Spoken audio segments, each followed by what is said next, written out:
Pasamos la barrera de los primeros 50 días de la presidencia de Yamandu Orsi. El gobierno ya terminó de asumir en toda la estructura del Poder Ejecutivo y hasta atravesó su primera crisis con la salida sorpresiva de Cecilia Cairo del Ministerio de Vivienda y de Ordenamiento Territorial. Por su parte, la oposición también debió atravesar su propio proceso de adaptación al nuevo rol, para lo cual también debió definir los cargos de contralor que seguirán de cerca la actuación del gobierno. Uno de los hombres fuertes de la coalición republicana es el ex ministro de Defensa y actual senador del Partido Nacional, Javier García, quien, como saben, lidera Alianza País, el sector más votado entre los blancos en la pasada elección de octubre. Vamos a arrancar hablando con García sobre cómo ha visto estos primeros días de gobierno y también cómo se están viendo en la oposición. Bienvenido, ¿qué tal? Gracias a ustedes, un placer estar con ustedes, felices Pascuas. Bueno, lo mismo. Un creyente de raíz. García, digo, porque estuvimos hablando de largo y tendido sobre Bergoglio. El ex canciller Abreu, que católico, decía, vos sos católico practicante, y Sergio decía, no, soy pecador practicante. Vos sabés que, sí, yo soy católico, pero digamos, de origen, tú me preguntabas, soy salesiano. Sí. Yo me empecé a formar en la iglesia, en la parroquia del Reducto, allí en Garibaldi, Marsella, está la plaza ahí enfrente, y después fui a Maturana. Iba a la escuela pública, la escuela México, que queda en General Flores y Boulevard, yo vivía en Boulevard Guavillú, hasta quinto año de escuela. Después en sexto empecé Maturana, empecé a ir a jugar al fútbol a Maturana antes que ser alumno, al Sabatino, y después jugué en 23. Pero sí, y estuve muy vinculado, milité muchos años, me salió el término, pero en definitiva en la época de la dictadura era una forma de militancia. También en los oratorios salesianos, que es el trabajo, digamos, lo que ahora se llama el voluntariado, no todo ha cambiado de la forma, en los términos, con gurises que participan, o mejor dicho, pertenecientes a los sectores más carenciados desde el punto de vista socioeconómico, y el carisma salesiano es el carisma con el trabajo con los gurises carenciados, justamente, en el que era Don Bosco. Así que siempre estuve vinculado allí. Y hoy me pasó una cosa muy particular, yo me despierto muy temprano, la edad, ya lo van a ver, cada vez se van a despertar menos, y escucho Radio Mitre. Hace mucho tiempo, en la pandemia, empecé a escuchar de madrugada. Hay un programa que va entre la 1:30 y las 5 de la mañana, que lo dirige un periodista llamado Juan Carlos del Miser, que yo lo escuchaba mucho, pero no le conocía la cara, lo googleé y resulta que es un periodista de larguísima trayectoria. Hay un libro que se llama El Señor de la Radio, que está dedicado a él. Y este es un programa de música, de noticias, y que va leyendo las noticias, empieza a las 2:30 de la mañana, los titulares de los diarios argentinos, y hoy a las 4:30, a las 5 empieza otro programa y hacen el pase, ¿no? Y empezaron, tenemos una noticia, pero no podemos darla, decirla, pero es una noticia muy importante, va a tener trascendencia mundial. Le daban vuelta hasta algún momento dijeron, El Mundo de España acaba de poner en su portal, muere el Papa. Y ahí empezó, ahí tomé conocimiento. Y fue una cosa particular, porque ayer yo estaba en el auto, veníamos en carretera con Rosana, mi señora, y con mis hijos. Tengo dos hijas dos hijas y un varón, todos jóvenes. Y salió el tema del Papa, porque estamos escuchando en la radio que ayer había estado en la Plaza de San Pedro, en la celebración pascual, y habían pasado por radio la voz, el tono muy fino. Y entonces dije, bueno, y yo hice un comentario sobre las ausencias del Papa. Y mis gurises hicieron un razonamiento de kilómetro luz inteligente respecto a lo que yo podía hacer. Y pusieron, yo iba así arriba de la mesa, pero en verdad fue adentro del auto. Los temas que para mí, la verdad tienen razón. Que no está bien pelado, como dicen pelado. Pero no sé por qué. Y se está bien pelado, pero abrió debates en la iglesia que era necesario dar, ¿no? El tema de la mujer, el tema de las personas homosexuales, de los delitos, los abusos sexuales y de pedofilia. Y la verdad que creo que está bien y todo. Y dije, mira, yo creo que en la pandemia, por ejemplo, había un mensaje que yo lo sentí que faltaba, hay una presencia en un momento de tanta incertidumbre, pero lo que ustedes dicen es así.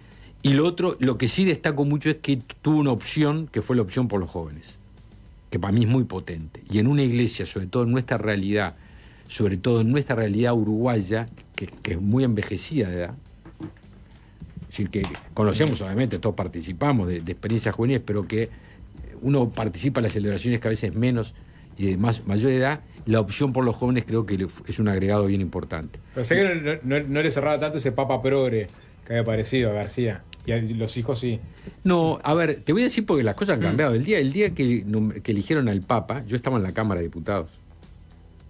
Llegó ahí la noticia, está funcionando la Cámara. Y los discursos de los diputados de frente, me acuerdo de una diputada, no voy a decir el nombre obviamente, fue durísimo, ¿no? Asociando al Papa Francisco, que llevaba minutos de ser electo, con la dictadura, con los desaparecidos en Argentina, ¿no? Me acuerdo como si fuera hoy. Cambió el viento. Pero vamos a entendernos, un Papa latinoamericano, en este caso compatriota rioplatense, que no sea polémico, está difícil, ¿no? Si los rioplatenses somos polémicos y no somos tibios de opiniones. Entonces me parece que representó muy bien al Río de la Plata, a nuestro ser futbolero y matero, y bueno, y jugó una lógica también de una personalidad muy politizada, porque Francisco tuvo una trayectoria muy politizada. No digo partidizada, hay gente que lo asocia, yo no digo eso, pero digo politizada sí, sin duda ninguna. Así que nada, me parece que es un momento de dolor para quienes somos católicos, pero aparte entendamos, es quien lideró la institución más vieja del mundo, ¿no? 2000 años, y con más influencia en el mundo. Una de las más. ¿Y con qué expectativa esperás la designación del nuevo Papa? ¿Qué significa para vos? ¿Con qué atención seguís ese proceso?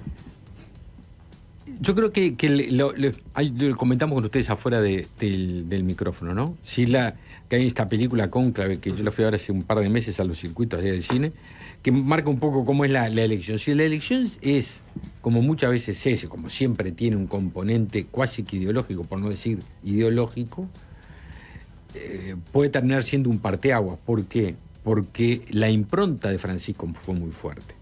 Entonces, si es... Lo opino nada más que de observador, nada. Acá, Pero aparte esa interna es una interna que te la voy a decir, como decía mi madre. Pero tenés más o menos planteado una situación en la que vos tenés gente que comulgó mucho con el discurso de Francisco y gente que no, que entendió que se excedió. Bueno, pero el desafío es si profundizar esa línea o usar la teoría del péndulo, que es el otro extremo. Y yo no sé si al final el camino no es la unidad, no hay que buscar caminos de más armonía. Ayer Francisco, esas cosas, bueno, de Dios o del destino, vaya a saber, de acuerdo a quien lo diga, pero en la celebración de Pascua su último mensaje fue por la paz. Y la Iglesia reza mucho por la unidad y por la paz. Entonces me parece que un mensaje de unidad a la interna fortalecería mucho y reforzaría también el camino que dio Francisco. Bien. Hablando de mensajes, ¿no? Sí, ya que podemos meternos con los mensajes. No está previsto esto hablar así. No, bueno, pero viste que se pasan estas cosas. Hablando de mensajes, tema resuelto. Ese mensaje, ¿qué te pareció? Yamandu Orsi finalmente aceptó la renuncia de Cecilia Cairo, la ministra de Vivienda, ex ministra de Vivienda ahora. Y bueno, básicamente hizo un posteo en sus redes sociales donde lo que dijo fue, bueno, Cairo me presentó la renuncia, yo la acepté, tema resuelto. ¿Para vos el tema está resuelto? Decir tema resuelto es seguir sin saber cuál es la opinión del presidente sobre el tema, ¿no? Porque pasa algo muy particular. Decir tema resuelto es un resultado de una ecuación.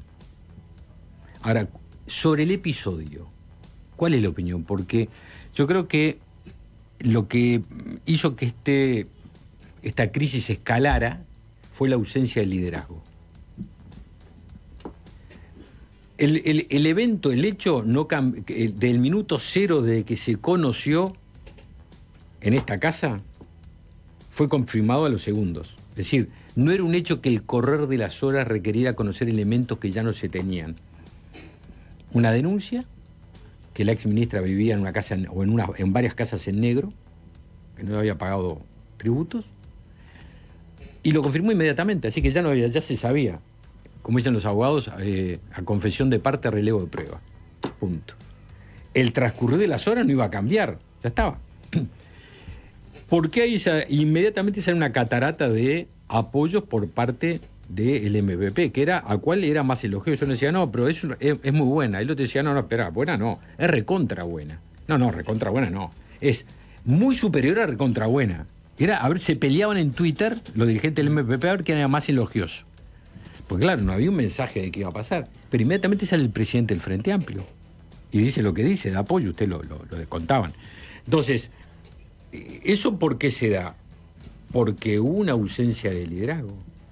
Lo que no se midió fue, para mí, quizás se preveía la reacción que íbamos a tener de la oposición, porque eso podría ser previsible, pero no hubiera existido si hubiera habido una resolución como la que tenía que haber existido. Existió por ausencia de resolución. Y también una reacción de militantes, algunos muy notorios, y de votantes de Frente Amplio que se hicieron sentir en la ley y dijeron, no, espere, ¿cómo que está todo bien y una ministra de Vivienda puede vivir en negro? El presidente de Frente Amplio decía, hay 1 millón de morosos, no sé si habrán pero sí, pero no hay 1 millón de ministros.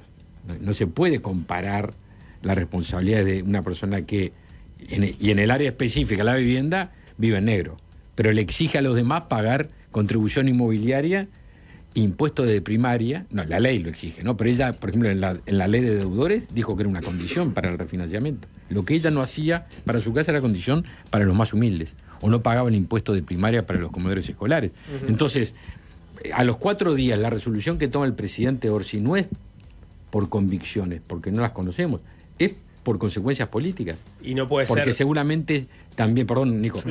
Porque seguramente también por allí estaba el fantasma de las elecciones departamentales, ¿no? Es decir, tener este tema arriba a la mesa durante la campaña departamentales era un riesgo. Yo no tengo duda que fue valorado así. O sea que la resolución final fue por lo que significaba como consecuencias políticas negativas y no por lo que hubiera significado decir de entrada, nosotros recorrimos el país con unos carteles que decían y inundamos el país, que gobierna la honestidad, y en el primer desafío, la honestidad, hacemos musarela.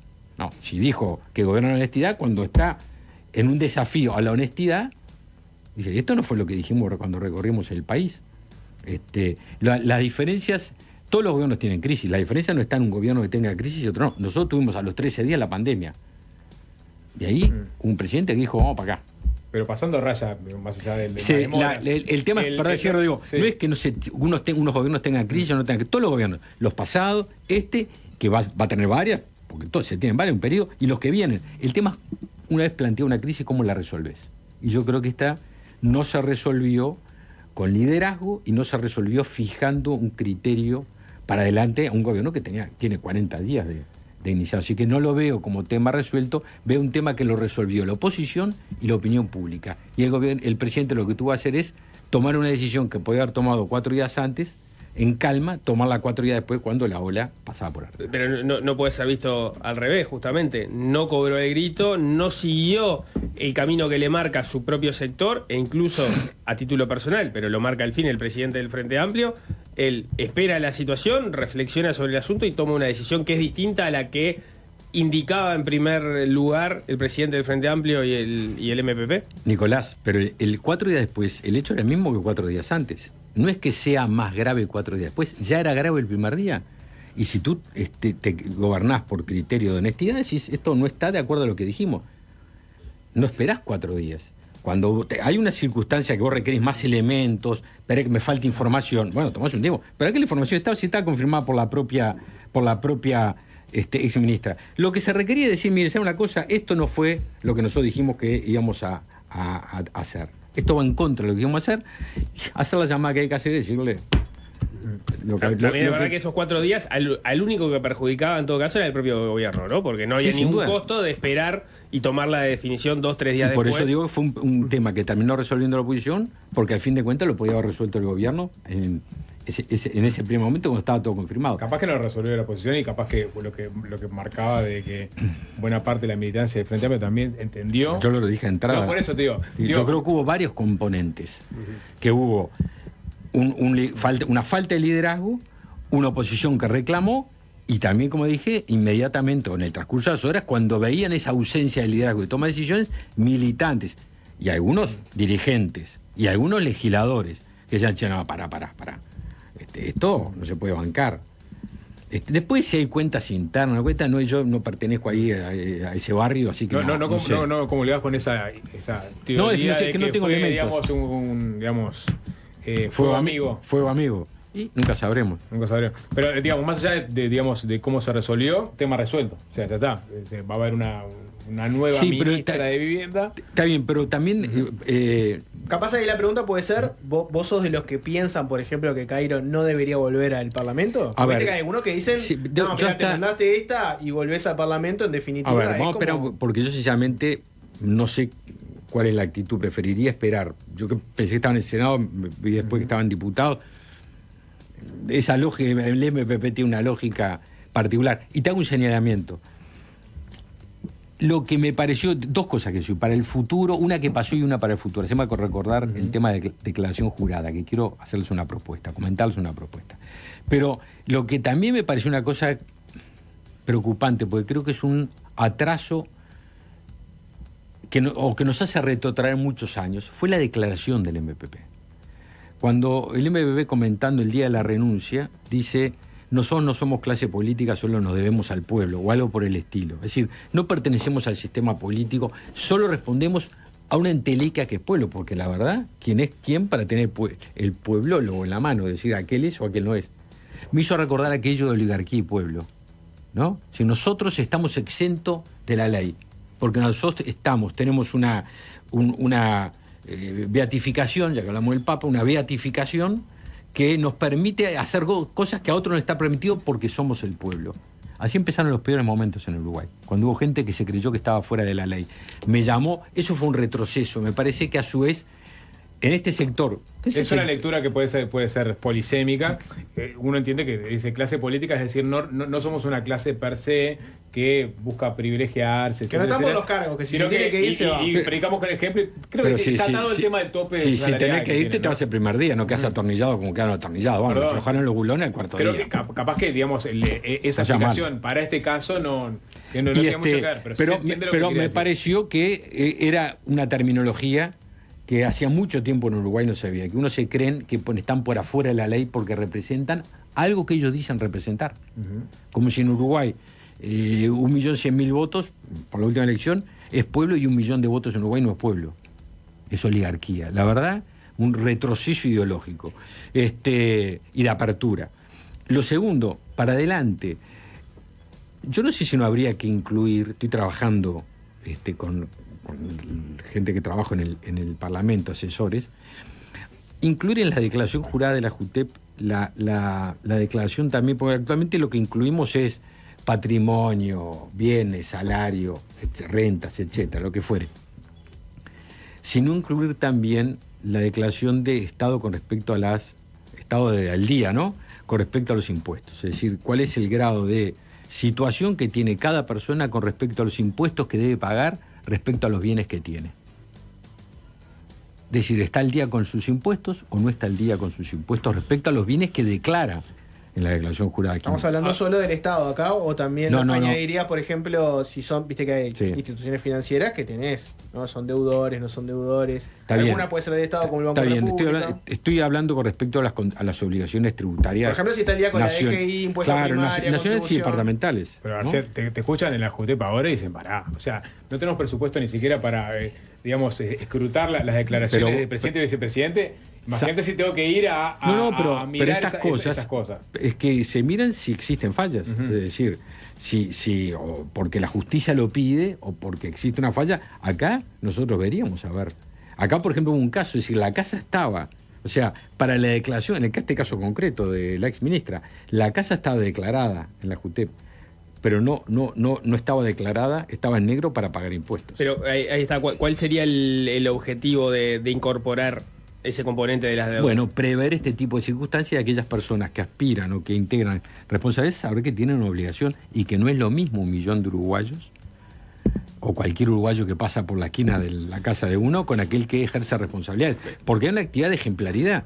Yo no le puedo pedir... Acá tuvimos un caso concreto, se le pedía a la misma persona que hacía esto, le pedía a los deudores del banco hipotecario que estuvieran al día con los impuestos que esta persona no pagaba. Pero eso implicaría algún tipo de restricción para alguien que tenga una deuda muy grande. Bueno, yo creo que es una obligación. Si es una obligación para todos, mucho más es para aquellos que tienen la responsabilidad de representar. Porque lo estoy pensando. Porque el legislador. Lo estoy pensando si eso no implica de alguna forma un regreso al voto censitario, ¿no? Porque uno puede entender, y creo que es claro, lo dijimos acá, la inconveniencia de que una ministra de Vivienda no tenga regularizada su casa.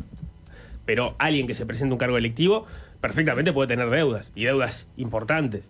Y restringir su acceso a ser elegido parece una restricción que ya habíamos pero dejado atrás. También coincidamos, Nicolás, que es muy difícil porque si la persona puede tener deudas y las deudas se declaran. Vos en la declaración jurada declarás las deudas que tenés. No pasa por ahí. Pasa con el estado del pago de tus impuestos. Es decir,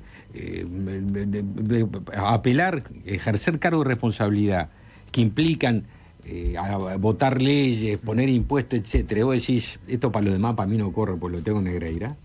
Me parece que no está bueno.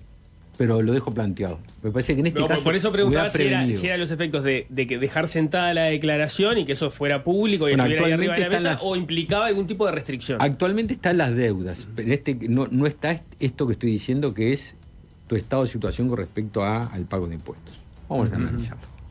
¿Cómo viste el clásico pase de facturas, ¿no? Pues vos hablabas de Fernando Pereira, presidente del Frente Amplio, que salió. Y en su defensa, Cairo, una de las cosas que hizo fue apuntar al Partido Nacional. Y señalaba, voy a sintetizarlo, ¿no? Pero básicamente lo que decía es, bueno, el partido que tiene como candidato a Besos imputado, que tiene a Elviso, una persona echada por clientelismo, ahora es candidato a la intendencia.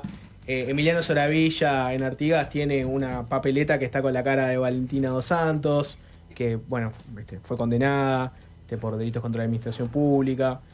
Ese partido es el que ahora nos cobra y nos dice, esto es un desastre, tiene que presentar la renuncia a Cecilia Cairo. ¿Qué autoridad ética tiene para pedir esto? Estoy simplificando, pero más o menos dijo eso. Te entiendo. ¿Qué le contestarías? Primero, cuando una persona tiene que decir, sí, pero usted también, es que vos estás complicado. Yo soy de los que aspiro más a la excelencia, es decir, no es que la política sea una carrera de a ver quién es menos malo. La política debía ser, como cualquier profesión, pero yo hablo de lo que yo ejerzo, de mi tarea, una tarea es tratar de ser mejores, no menos malo que el otro. Si la única defensa que tengo es decir, yo soy malo, pero el otro también, la verdad que habla muy mal de quien lo usa como argumento. Primera cosa. Y segundo, yo no creo que, te voy a poner el caso de Besosi, yo creo que tiene absolutamente nada que ver, pero absolutamente. Yo creo que la fiscalía, ustedes me han escuchado, yo creo que la fiscalía en el caso de Besosi actuó muy mal, e incluso actuó en algunas circunstancias apartado de la ley. Y no creo que haya sido delito para nada. Es decir, porque no lo es. Pero bueno, ahí, pero ¿no?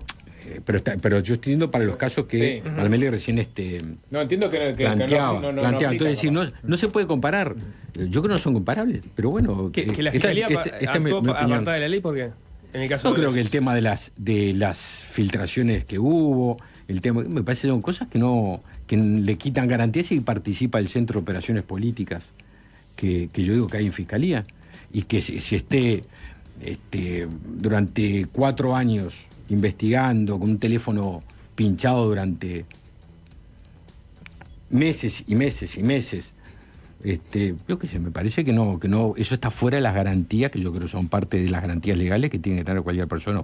Hoy le será un intendente o un candidato a intendente y mañana será un periodista, ¿no?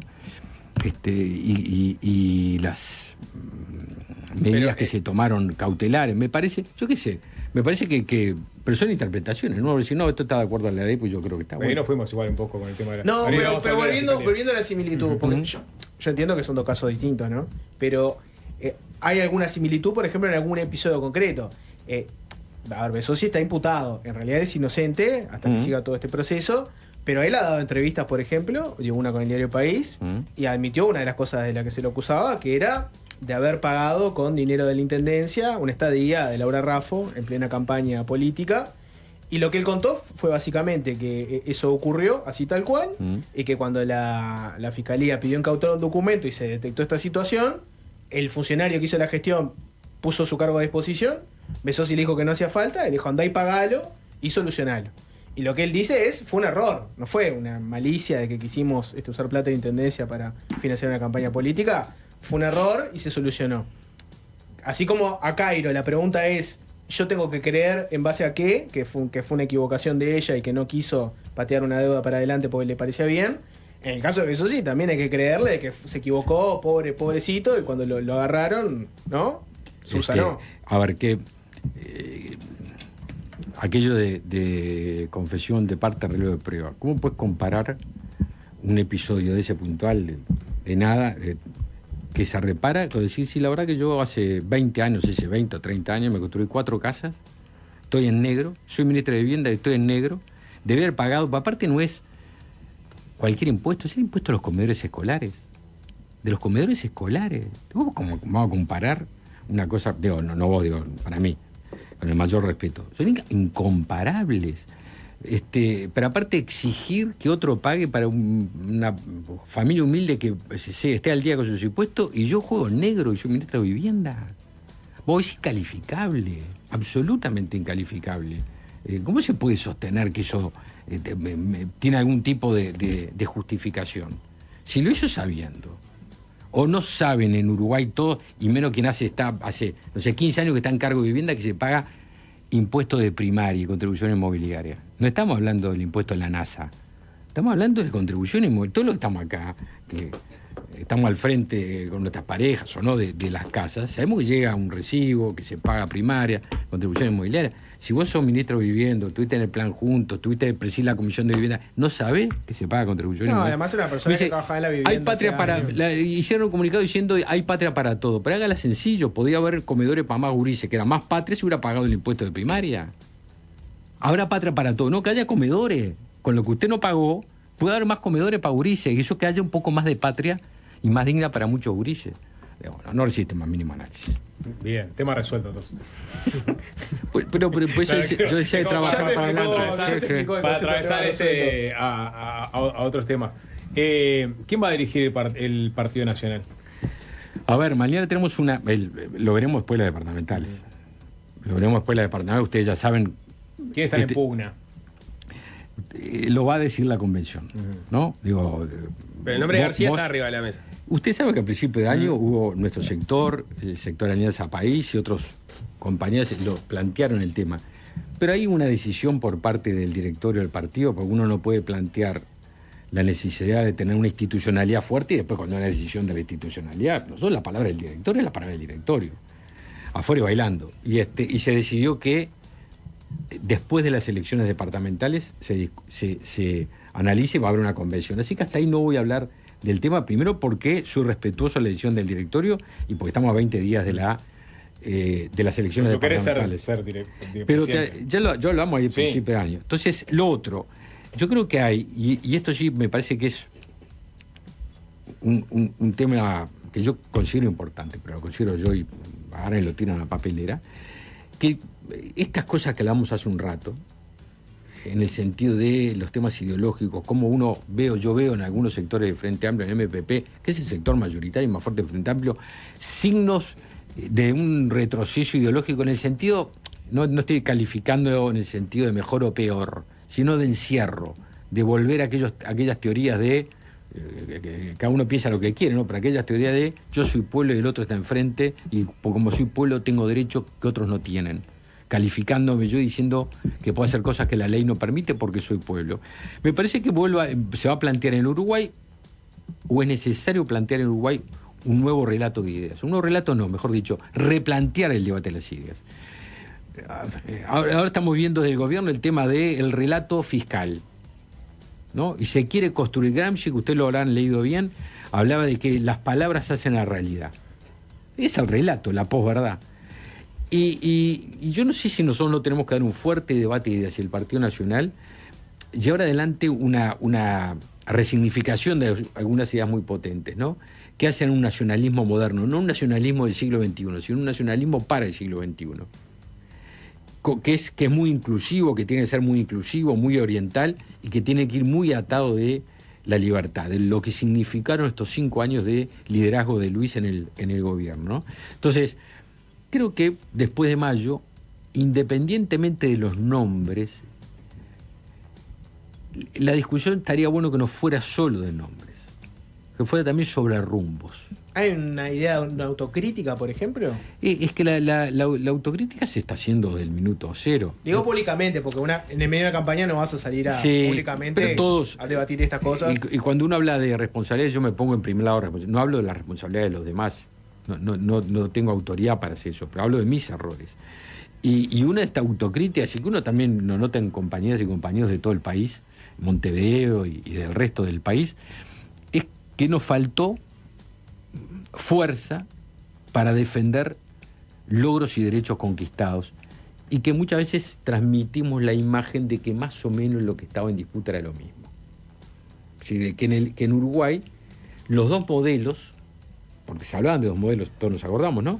Pero que los dos modelos más o menos se confundían en uno. Pero lo importante es el que gestione y que más o menos la idea va a ser muy parecida. Y yo creo que realmente, por lo menos, seguramente hay más, por lo menos hay dos modelos que después tienen sus variables, sus variantes internas. Pero hay un modelo que se funda en el socialismo y esto es objetivo lo que estoy diciendo. Es decir, el ancla ideológica del Partido Socialista, el MPP, del Partido Comunista, son las ideas del socialismo. Con todas las variantes, ponerle socialismo nacional, socialismo nuevas bases, pero siempre está en el fondo la lucha de clases. Y hay otro proyecto que es el de la coalición que se funda en la libertad. Cada uno tiene derecho a defender el que quiere, obviamente. Yo no sé si Colorado capaz que dice se funda la libertad, pero capaz que tendría un matiz con el Partido Nacional, ¿no? Pero yo dije que básicamente anclan, y hay matices, pero el ancla, lo que lo funda, la república, la libertad, el respeto a la separación de poderes, etcétera, etcétera. Por eso cuando discuto lo de la fiscalía, lo que estoy discutiendo es eso, el respeto a la separación de poderes y no politizar al sistema de justicia. Y vuelvo atrás. Entonces, me parece que por delante tenemos, porque esos dos modelos que estaban en disputa no desaparecieron la noche del último domingo de noviembre y quedó uno solo. Hubo uno que tuvo un poco más de votos que otro. Pero los dos modelos, yo creo que el nuestro es mejor. La mayoría no da la razón. La mayoría lo que da es la legitimidad democrática. Perdón, García, yo en este momento le discuto que exista eso está bueno. un único modelo de la coalición republicana, cuando la coalición republicana estamos viendo que a las luces no está articulando mucho, que digamos, ¿no? Es más, hay muchos que ni siquiera están convencidos de converger hacia un partido, un lema único. Vemos que ahora en las departamentales solamente van a competir juntos en donde el Frente Amplio gobierna. En el Parlamento estamos viendo que se van cortando soros unos y otros, y algunos negocian el presupuesto por un lado. Algunos abiertamente han dicho que la coalición en oposición no tiene sentido, caso Cabildo Abierto. Es decir, si no tenemos coalición republicana todavía acabada, ¿se puede hablar de una única sensibilidad? La coalición republicana... Si no funciona en oposición. La coalición republicana es una institucionalidad política que vino para quedarse. Y cuando muchos, a los pocos días del gobierno pasado, de marzo, de haber asumido, marzo de 2020, le decían esto dura 3 meses, o 6 meses, un año, hoy se tuvieron que masticar los pronósticos, porque no solo existe coalición republicana a nivel nacional, sino que avanzamos en 3 departamentos. Montevideo, Canelones y Salto, que va a haber dentro de 20 días una coalición. Yo creo que se quedó corta. Yo aspiraba a una coalición republicana más extendida en departamentos. No se dio, no importa. Las circunstancias que fueron, ya no vamos a poder resolver para esta circunstancia o para esta instancia electoral. Lo vamos a resolver para el que viene. Ahora, que tenemos por delante el fortalecimiento de institucionalidad, es así, con mayor coordinación, con más diálogo. Pero no tengas duda ninguna que en la elección del 2029 va a haber coalición republicana. Y grabalo ahora tranquilamente. En la elección del 2029 va a haber nuevamente coalición republicana. Entonces, sabiendo que va a ser así, tenemos que ir superando aquellas o madurando aquellas circunstancias que hasta ahora no hemos podido tener, porque llevamos un periodo de gobierno con partidos que tenemos casi 200 años, Nacional y Colorado, partidos que tienen menos. Y llevan, ¿cuánto tiempo? Pero va a haber coalición republicana así, como hubo ahora, o coalición republicana con paraguas formal y establecido. Bueno, un partido. Yo creo que, a ver, yo tengo mi opinión, Nicolás, pero me parece que nos debemos un debate y cada uno, porque hay que madurar en los partidos esta realidad. No es por atropello, a peso, es por convicción. Y puede haber compañeros en el partido que digan, no, yo prefiero... Yo creo que hay un espíritu coalicionista en el país, en los votantes de la coalición estoy hablando, ¿no?, que tiende a ser más fuerte que los espíritus partidarios. En junio de 2029 va a haber una interna de la coalición. Yo soy blanco total, pero entiendo que no puede ser más fuerte mi espíritu blanco que termine siendo ineficaz. Nosotros, por no ir como coalición republicana, no es que estuviera planteado porque no estaba el grado de madurez suficiente, pero si hubiéramos ido y hubiera estado el grado de madurez con más tiempo como coalición republicana en octubre del 24, hubiéramos tenido mayoría legislativa. Es decir, tuvimos más votos y menos bancas. Entonces digo, seamos inteligentes, aprovechemos la legislación electoral. Si la legislación electoral favorece a la unidad, sí, no vayamos divididos. Pero perdón, en junio de 2029 hay una interna de la hay que coalición ir caminando, Sapo. ¿Te lo imaginás así? Hay que ir caminando porque hay que ver cuál es la mejor forma para respetar todas las posiciones. Hay que buscar todas las formas para respetar las posiciones, pero vuelvo a reiterar, que podamos votar juntos y que no que nos pase lo que el 24, lo de octubre pasado. ¿Pero qué te imaginas vos? Yo tengo mi opinión, pero me gusta escuchar, no solo lo que atropello. Yo creo que tenemos que ir como coalición republicana. Yo creo en el lema. ¿Por qué? Porque la legislación electoral premia, entre comillas, a los lemas. Y si nosotros vamos unidos, no nos pasa lo de octubre pasado, que tuvimos más votos y menos legisladores. Yo no puedo explicarlo. La única explicación que tiene es que fuimos divididos. Pero lo que vos decís es estrictamente cierto. En octubre tuvieron más votos que bancas en relación al Frente Amplio. Lo que no se sabe, es parte del contrafáctico y es una pregunta a discutir en estos años, es si compareciendo unidos si llegarían a tener 4. Exacto, si llegarían a tener los mismos votos, que es parte de la discusión que se dio de cara al balotaje, ¿no? Lo que dice Sapo, si tú lo que dice aquel, lo entiendo perfecto. Para que en política no siempre 2 más 2 es 4. Pero para que haya mayores posibilidades de que 2 más 2 sea 4, hay que trabajar y profundizar en los debates y no atropellar, para que sea por convicción. Y como tenemos tiempo, a mí me parece, por eso yo creo que en el Partido Nacional, yo hablo del Partido Nacional porque es mi partido, ¿no?, que en el partido muchas veces nos falta ese contacto con el militante, con el dirigente, con algunas sensibilidades que o el ejercicio del gobierno o el poder legislativo, la banca no nos permiten tener más cercanía. Porque yo noto, hoy por ejemplo, que estamos a 20 días de la elección departamental, compañeros dicen, pero si hubiéramos ido en coalición. Bueno, ahí ya hay un grado de maduración. Compañeros que nos dicen, podrían haber hecho todo lo posible para resolver este problema y no poner en riesgo intendencias que no estarían a riesgo. Si llegara a suceder, que no suceda, lo digo yo como blanco, ¿no?, que no suceda, pero de no ganar alguna intendencia que se podía haber ganado si se hubiera tenido una coalición, creo que va a ser un elemento de decir, no caigamos 2 veces y no tropecemos 2 veces con la misma piedra. Por eso digo, esto es de tractos sucesivos, de maduración y de participación. Una última de las elecciones departamentales y hacemos una pausa. Pues hablamos de las distintas sensibilidades en la coalición, también en el Partido Nacional. Y ahora, en tu caso, vos tenés un sector que está disputándole un lugar a otro, ¿no? Lo personalizamos muchas veces en Álvaro Delgado y en vos, pero en realidad estamos hablando de 2 sectores que tienen muchísima gente. Si vos vas a determinados departamentos donde siempre se hace... ya podemos decir que los blancos los tenemos alquilados con estos temas, ¿no? Pero te hablan de Albizu, te hablan de Caram, ahora de Soravilla con su papeleta con Valentina Dos Santos.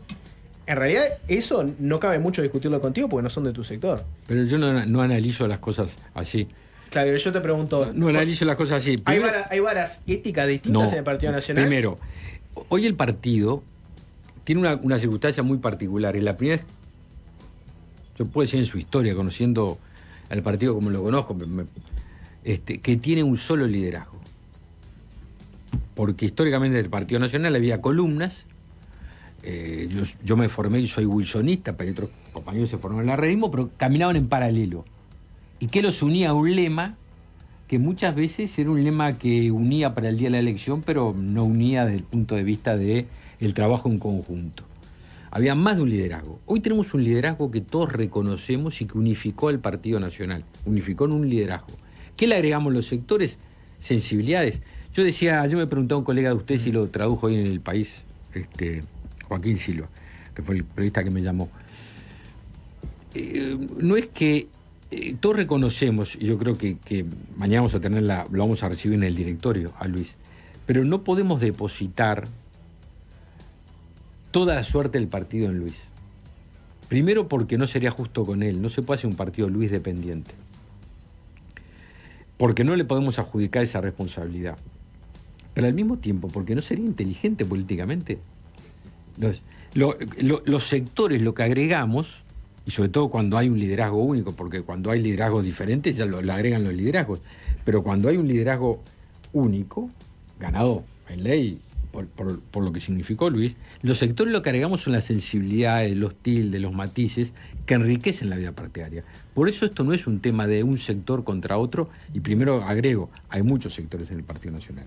No hay dos sectores. Sí, lo personalicé esos dos por... Lo que pasa es si lo pensás en términos de lo que pasó, por ejemplo, en esta elección interna de 2024, lo que pasó es, no había un liderazgo claro, pero sí tenías a Álvaro Delgado, que asumía la representación del continuismo más directo hacia la calle Pou, y el resto que salió como a enriquecer otras opciones dentro del partido, le fue muy mal, ¿no? O sea, de hecho, Delgado termina, en términos porcentuales, votando mejor que el propio la calle Pou en la elección anterior.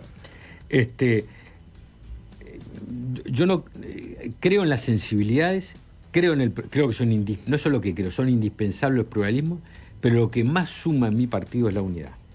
Entonces, cuando vos me preguntás si esto es una persona, un sector contra otro, el que se meta en ese camino, primero no conoce al Partido Nacional y aparte se equivoca políticamente. No, conoce muy bien porque el Partido Nacional ha tenido históricamente, en todo caso, ahora no tiene la particularidad de ventilar hacia afuera sus internas y sacar los trapitos al sol. ¿Por qué digo que no conoce esa? ¿No? Porque por haberlo hecho, sufrimos lo que sufrimos y hoy no lo queremos. Entonces, conociéndolo es que no queremos volver a repetirlo. Solo el conocimiento de la piel de un blanco alcanza para saber lo que el pueblo blanco no quiere. Y no quiere desuniones. Justamente lo que quiere, vamos a hablar por la positiva, es la unidad, que no significa no tener una sensibilidad de esta forma, no poner un acento más en esto y menos en lo otro. Creo que eso enriquece. Y por eso que me parece que lo que tenemos por delante es un tema de rumbos. Y el rumbo implica cuál es el camino que tiene que tener el Partido Nacional. No solo en la coyuntura, y es respecto al gobierno.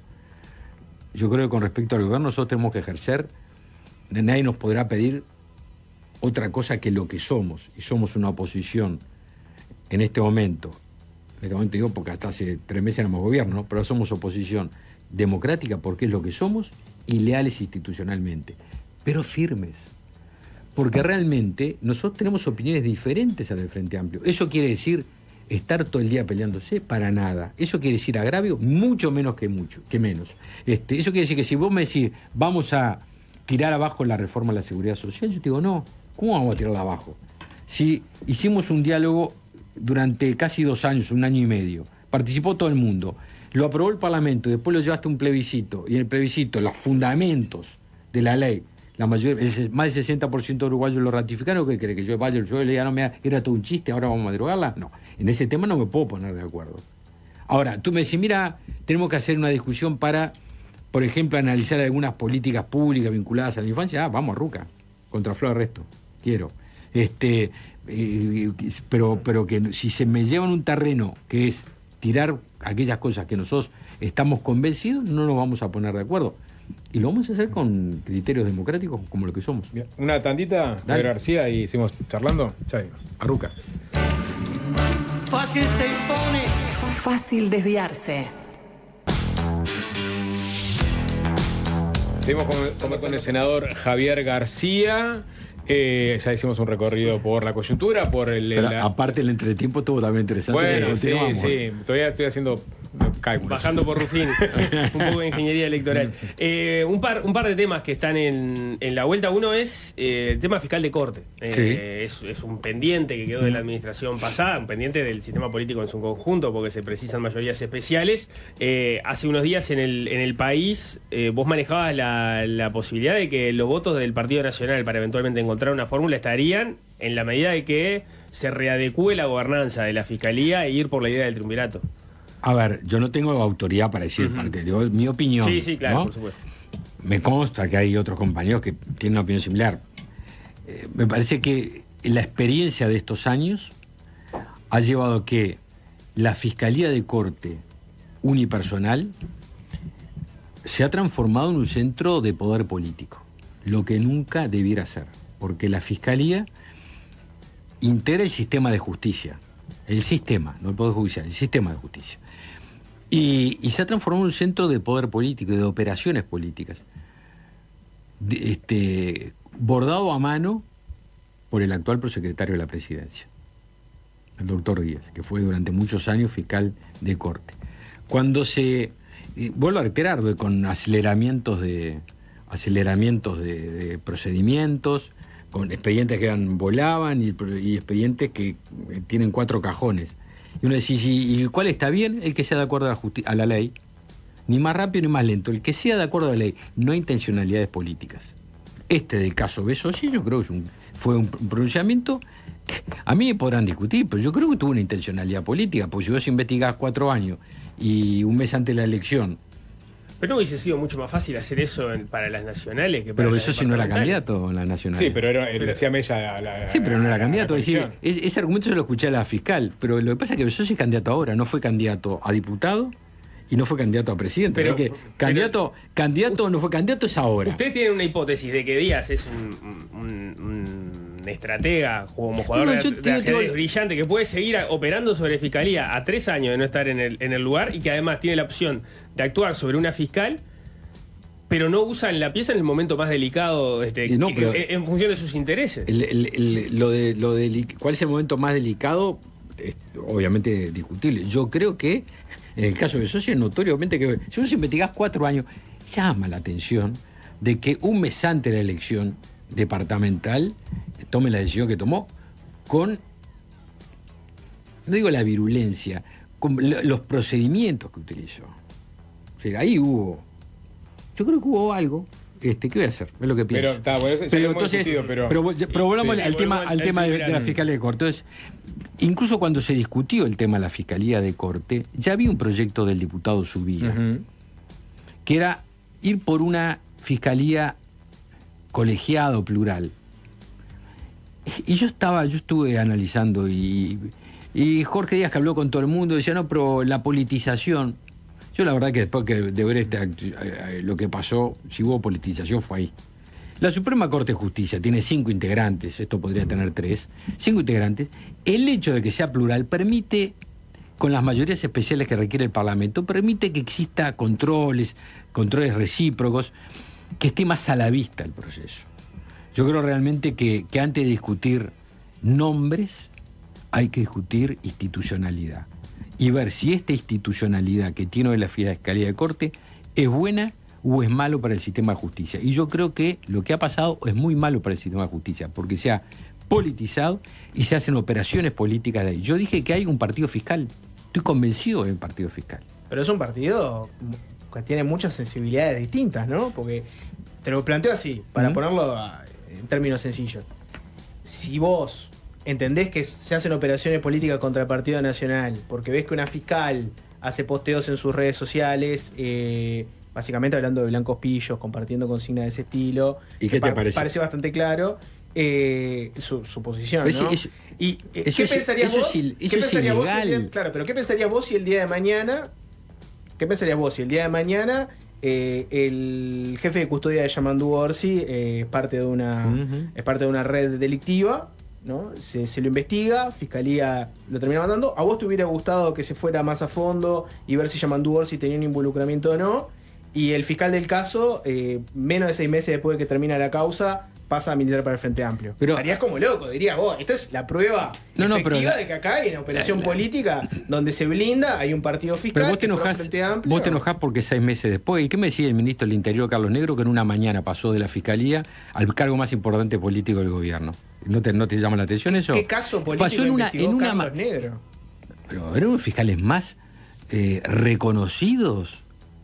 No sé si ¿investigó algún político en algún momento? ¿Alguna causa política? No le conozco toda la Javier, pero le pongo otro ejemplo. Un ejemplo más cercano que es Pablo Iturralde se filtró un mensaje donde decía guiones nuestra.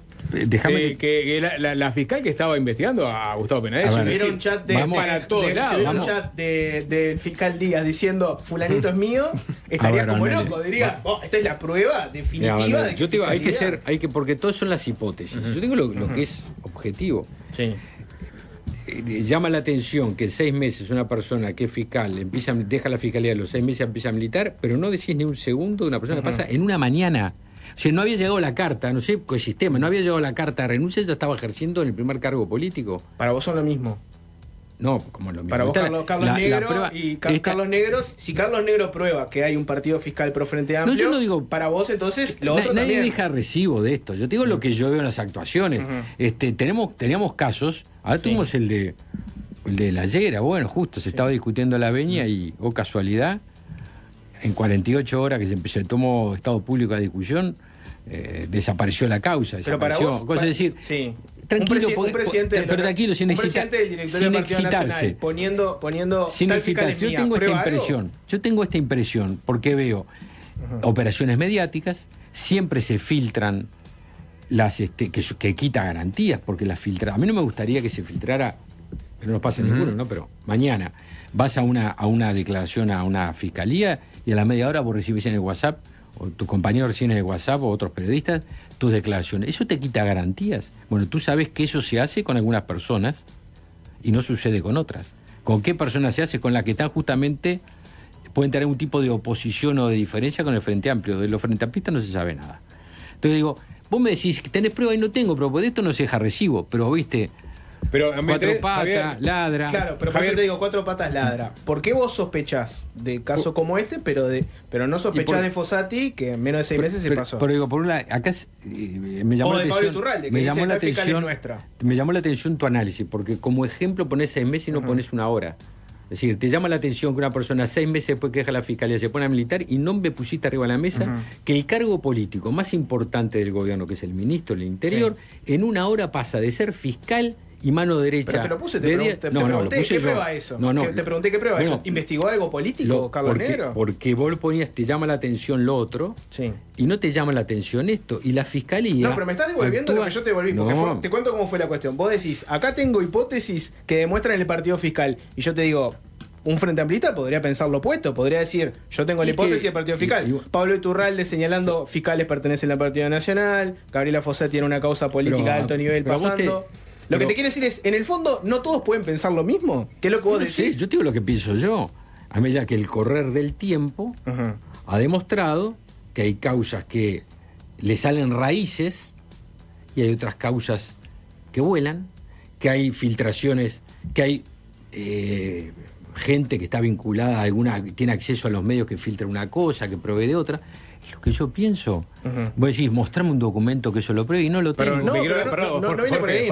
Un cachito, porque dale, me interesa ir al fondo de la pregunta de Nico, que es el triunvirato, ¿no? O sea, mostrármelo, o sea, Javier García tiene una hipótesis que es que la fiscalía está, digamos, tomada por, partidizada por Perdóname, yo dije que adentro de la, porque no es un tema de generalizaciones, que adentro de la fiscalía hay un centro de operaciones políticas, que ahora ese centro de operaciones políticas se puso como loco, porque la fiscal de corte, que es subrogante Ferrero, les cortó los víveres. Pero te termino el razonamiento. Y dijo, a partir de ahora no se puede publicar esto hasta que no haya garantías, para que haya garantías para las personas que están siendo investigadas o que son imputadas. Es decir, puso una serie de límites y saltaron como resorte, porque en definitiva lo que limitó fue el poder del partido fiscal, que no corresponde que tenga poder, porque lo que tiene que hacer es ser parte del sistema de justicia y operar sin intereses políticos. Javier, en una exposición de motivos para presentar esta modificación a la gobernanza de la